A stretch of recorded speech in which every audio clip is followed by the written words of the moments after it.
দুই পক্ষে, একদিকে বিএনপি, আরেকদিকে জামায়াত। কিন্তু ভোটের মাঠে হাওয়া বদলাতে শুরু করেছে জামায়াত ইসলামীর কিছু অভাবনীয় বাজি বা প্রতিশ্রুতির কারণে। আপনি যদি ভাবেন রাজনীতি মানেই শুধু জ্বালাও পোড়াও আর বাঁকা বাঁকা কথা, তাহলে আজকের এই ভিডিও আপনার ধারণা পাল্টে দেবে। জামায়াত ইসলামী ক্ষমতায় গেলে এমন 5টি সুবিধা দেওয়ার ঘোষণা দিয়েছে যা শুনলে আপনার মনে হবে এও কি সম্ভব, নাকি পুরোটাই রাজনৈতিক স্টান্ট। বিশেষ করে নারীদের কর্মঘণ্টা এবং চীনের সাথে বাংলাদেশের রাস্তার খরচের তুলনা, এই বিষয়গুলো তো রীতিমতো ভাইরাল টপিক। চলুন একদম ডিপ অ্যানালাইসিস করে দেখা যাক 2026 সালের নির্বাচনে জামায়াত ইসলামীর এই 5টি গেম চেঞ্জিং প্রতিশ্রুতি আসলে আপনার আমার জীবনকে কতটা বদলাতে পারে। রাজনৈতিক দলগুলো নির্বাচনের আগে ইস্তেহার দেয়, বড় বড় কথা বলে, এটা আমরা সবাই জানি। কিন্তু এবার জামায়াত ইসলামীর আমির ডাক্তার শফিকুর রহমান যে কথাগুলো বলেছেন তা সোশ্যাল মিডিয়ায় রীতিমতো ঝড় তুলেছে। বিএনপি যখন বলছে তারা ক্ষমতায় গেলে বেকার ভাতা দেবে, তখন জামায়াত বলছে না, আমরা ভিক্ষুক বানাতে চাই না, আমরা কাজ দেব। এই যে দুই দলের দুই রকম ফিলোসফি, এটাই কি 2026 সালের নির্বাচনের মোড় ঘুরিয়ে দেবে?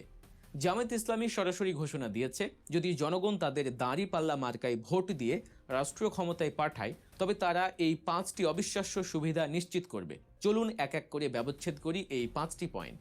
প্রথমেই যে পয়েন্টটি নিয়ে কথা বলবো সেটি শুনলে আপনার পশম দাঁড়িয়ে যাবে। এটি হলো দুর্নীতিমুক্ত বাংলাদেশ। আপনি বলতেই পারেন, ভাই সব দলই তো এই একই কথা বলে, কিন্তু জামায়াত এবার বিষয়টি বুঝিয়েছে অঙ্ক কষে, একদম ক্যালকুলেটর চেপে। আমাদের দেশের সবচেয়ে বড় সমস্যা হলো দুর্নীতি। এই দুর্নীতি আমাদের হাড় মজ্জায় এমনভাবে মিশে গেছে যে আমরা ধরেই নিয়েছি উন্নয়ন মানেই পকেটের টাকা গুম হওয়া। জামায়াত ইসলামীর আমির একটা ভয়াবহ পরিসংখ্যান সামনে এনেছেন। বাংলাদেশে প্রতি 1 কিলোমিটার রাস্তা তৈরি করতে খরচ হয় 82 কোটি টাকা। বিশ্বাস হয়? 82 কোটি টাকা। অথচ চীনের দিকে তাকান, চীন আমাদের চেয়ে অনেক উন্নত দেশ, তাদের প্রযুক্তি অনেক হাই, লেবার কস্ট বেশি, ম্যাটেরিয়ালের দাম বেশি, অথচ সেই চীনে 1 কিলোমিটার রাস্তা বানাতে খরচ হয় মাত্র 10 থেকে 12 কোটি টাকা। কোথায় 82 কোটি আর কোথায় 12 কোটি? মাঝখানের এই 70 কোটি টাকা কোথায় যায়? এই টাকাটা আসলে দুর্নীতির পেটে চলে যায়। এটা আপনার টাকা, আমার টাকা, জনগণের ট্যাক্সের টাকা। জামায়াত ইসলামী চ্যালেঞ্জ করে বলেছে তারা ক্ষমতায় আসলে এই পুকুর চুরি বন্ধ করবে। তারা যদি রাষ্ট্র পরিচালনা করে তবে 1 কিলোমিটার রাস্তা বানাতে আর 82 কোটি টাকা লাগবে না। সেটা চীনের স্ট্যান্ডার্ড অনুযায়ী 10-12 কোটি টাকাতেই করা সম্ভব হবে। আর বাকি টাকাটা সেটা দিয়ে দেশের অন্য উন্নয়ন হবে। অর্থাৎ আপনি ভোট দিলে প্রথম যে সুবিধাটা পাবেন তা হলো আপনার ট্যাক্সের টাকার সঠিক ব্যবহার, একটি দুর্নীতিমুক্ত দেশ। দ্বিতীয় যে সুবিধাটির কথা তারা বলেছে সেটা হলো ন্যায় বিচার বা জাস্টিস। বাংলাদেশে একটা কথা খুব প্রচলিত, আইন সবার জন্য সমান, কিন্তু কারো কারো জন্য একটু বেশি সমান। ক্ষমতা থাকলে 7 খুন মাপ, এই কালচার আমরা দীর্ঘদিন ধরে দেখে আসছি। কিন্তু জামায়াত ইসলামী প্রতিশ্রুতি দিচ্ছে তারা ক্ষমতায় আসলে এই ভিআইপি কালচার ভেঙে গুঁড়িয়ে দেবে। তাদের বক্তব্য অত্যন্ত লাউড অ্যান্ড ক্লিয়ার। তারা বলছে দেশের একজন সাধারণ রিক্সা চালক বা দিনমজুর অপরাধ করলে তার যেই আইন, যে ধারায় বিচার হয়, ঠিক একই অপরাধ যদি সরকারের কোনো মন্ত্রী, এমপি, এমনকি খোদ প্রধানমন্ত্রীও করেন, তার বিচারও ঠিক একই আইনে হবে। কোনো ইমিউনিটি বা দায়মুক্তি কেউ পাবে না। ভাবুন একবার, এমন একটা বাংলাদেশ যেখানে অপরাধী যেই হোক, তার পরিচয় যাই হোক, কাঠগড়ায় দাঁড়িয়ে তাকে সমান শাস্তির মুখোমুখি হতে হচ্ছে।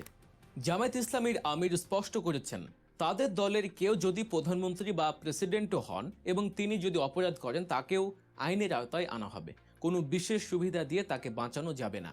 এই প্রতিশ্রুতি যদি তারা রাখতে পারে তবে বাংলাদেশে আইনের শাসনের এক নতুন অধ্যায় শুরু হবে।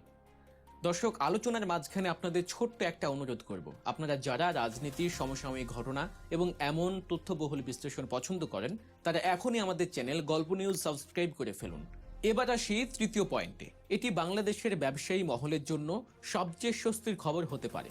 সেটি হলো চাঁদাবাজ মুক্ত বাংলাদেশ। আপনি ফুটপাতে ছোট্ট একটা পানের দোকান দেন কিংবা গুলশানে বিশাল কর্পোরেট অফিস, বাংলাদেশে ব্যবসা করতে গেলে আপনাকে কাউকে না কাউকে চাঁদা দিতেই হয়। ভাইদের ম্যানেজ করতে না পারলে ব্যবসা লাটে ওঠে। জামায়াত ইসলামী বলছে তারা ক্ষমতায় গেলে এই চাঁদাবাজি কালচার জিরো টলারেন্সে নামিয়ে আনবে। আপনি স্বাধীনভাবে ব্যবসা করবেন, আপনার লাভের টাকা আপনার পকেটেই থাকবে, কোনো মাস্তান বা পাতি নেতার পকেটে যাবে না।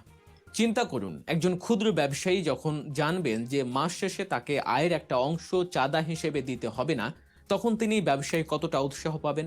পণ্যের দামও তখন কমবে, কারণ চাঁদাবাজির টাকাটা তো দিন শেষে ক্রেতার পকেট থেকেই নেওয়া হয়। তাই জামায়াতকে ভোট দেওয়ার মানে হলো তারা কথা দিচ্ছে আপনার কাছে কেউ এসে হুমকি দিয়ে টাকা চাইতে পারবে না, ব্যবসার পরিবেশ হবে সম্পূর্ণ নিরাপদ। চতুর্থ পয়েন্টটি আমাদের দেশের তরুণ সমাজের জন্য সবচেয়ে গুরুত্বপূর্ণ। বিএনপি তাদের ইস্তেহারে বা বিভিন্ন বক্তব্যে বলেছে তারা ক্ষমতায় গেলে বেকারদের জন্য বেকার ভাতা চালু করবে।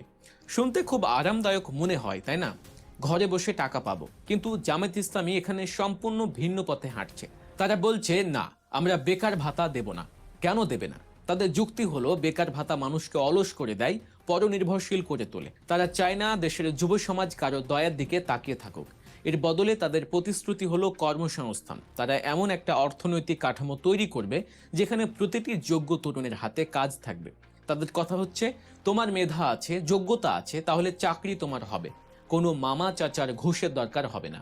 বাংলাদেশে বর্তমানে লাখ লাখ শিক্ষিত বেকার, সার্টিফিকেটের বোঝা নিয়ে তারা ঘুরছে, কিন্তু চাকরি পাচ্ছে না। ঘুষ ছাড়া পিয়নের চাকরিও জোটে না। জামায়াত এই সিস্টেমটাই বদলাতে চায়। তারা যুবকদের দক্ষ কারিগর হিসেবে গড়ে তুলতে এবং মেধার ভিত্তিতে চাকরির নিশ্চয়তা দেবে। অর্থাৎ তারা মাছ কিনে দেবে না, বরং মাছ ধরা শিখিয়ে দেবে এবং মাছ ধরার জন্য পুকুরও তৈরি করে দেবে। এটি একটি দীর্ঘমেয়াদী এবং টেকসই পরিকল্পনা বলে মনে করছেন বিশ্লেষকরা। সবশেষে পঞ্চম পয়েন্টটি নিয়ে বর্তমানে সবচেয়ে বেশি আলোচনা সমালোচনা হচ্ছে। এটি নারীদের জন্য এক বিশাল সুখবর। আবার কারো কারো মনে প্রশ্নও জাগাচ্ছে। জামায়াত ইসলামী ঘোষণা দিয়েছে তারা ক্ষমতায় গেলে নারীদের কর্মঘণ্টা 8 ঘন্টা থেকে কমিয়ে 5 ঘন্টায় নামিয়ে আনবে। হ্যাঁ, ঠিকই শুনেছেন। একজন পুরুষ যেখানে 8 ঘন্টা ডিউটি করবেন, সেখানে একজন নারী অফিস করবেন মাত্র 5 ঘন্টা। কিন্তু বেতন পাবেন পূর্ণ 8 ঘন্টারই। এর পেছনে যুক্তি হিসেবে তারা বলছে নারীদের ঘরের অনেক কাজ সামলাতে হয়, সন্তান লালন পালন করতে হয়। তাই তাদের উপর কাজের চাপ কমিয়ে দিলে তারা পরিবারকে সময় দিতে পারবেন, যা একটি সুস্থ সমাজ গঠনে ভূমিকা রাখবে। কিন্তু এখানে একটা বড় প্রশ্ন জাগে, কোনো প্রাইভেট কোম্পানির মালিক কি 5 ঘন্টা কাজ করিয়ে 8 ঘন্টার বেতন দেবে?